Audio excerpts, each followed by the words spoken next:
روزایی که نمیدونی چی بپزی، پیشنهاد میکنم این غذای خوشمزه بدون گوشت و 3 سوته رو درست کنی که میره تو لیست غذای هفتگی. با اکوکوک همراه باشید. 2 عدد بادمجان رو سر و تهش رو بزنید و مثل ویدیو با پوست به صورت مکعبی با قطر 2 سانت خرد کنید. اگه دوست داشتید میتونید پوستشون رو بگیرید و بعد خرد کنید.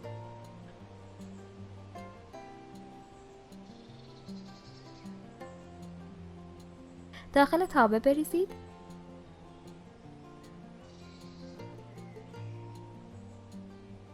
روی حرارت بذارید و کمی روغن زیتون بریزید.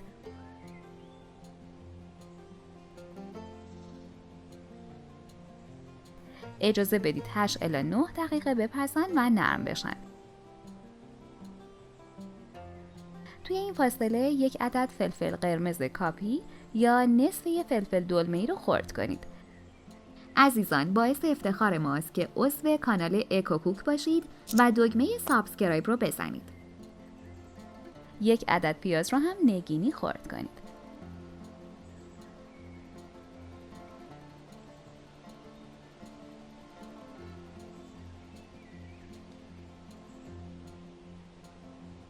وقتی بادمجونا نرم شدن از تابه خارج کنید و توی همون تابه فلفل و پیاز بریزید.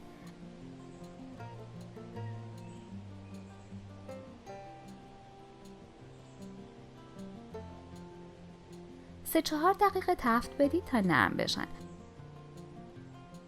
توی این فاصله 3 تا تخم مرغ رو داخل یک کاسه با همزن دستی یا چنگال بزنید تا از لختگی در بیان.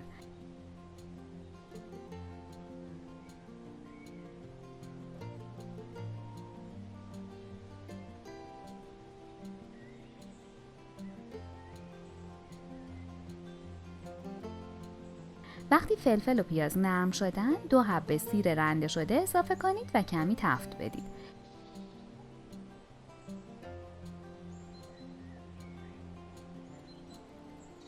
یه پیمانه سس گوجه بریزید و اجازه بدید 5 دقیقه بپزه.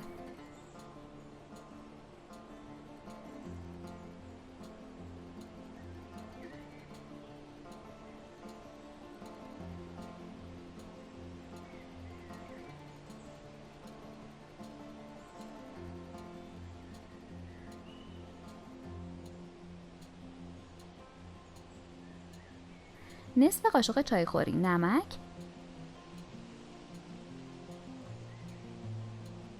نصف قاشق چایخوری فلفل سیاه،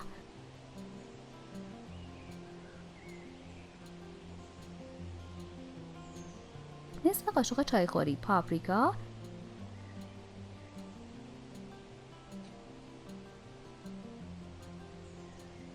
نصف قاشق چایخوری پودر زنجبیل.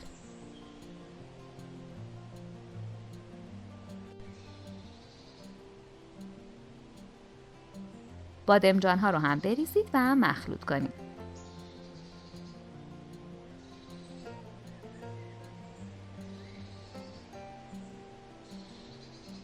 تخم مرغ رو داخل تابه بریزید و در تابه رو ببندید.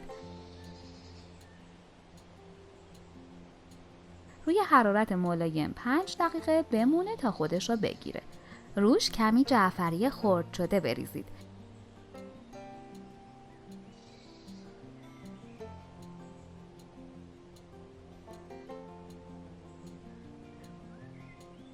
این غذای فوری و خیلی خوشمزه رو با نون سرو کنید و از طعم متفاوت و جدیدش حسابی لذت ببرید.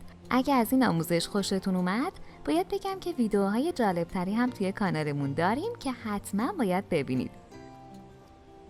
لطفاً برای حمایت از ما لایک و سابسکرایب رو فراموش نکنید.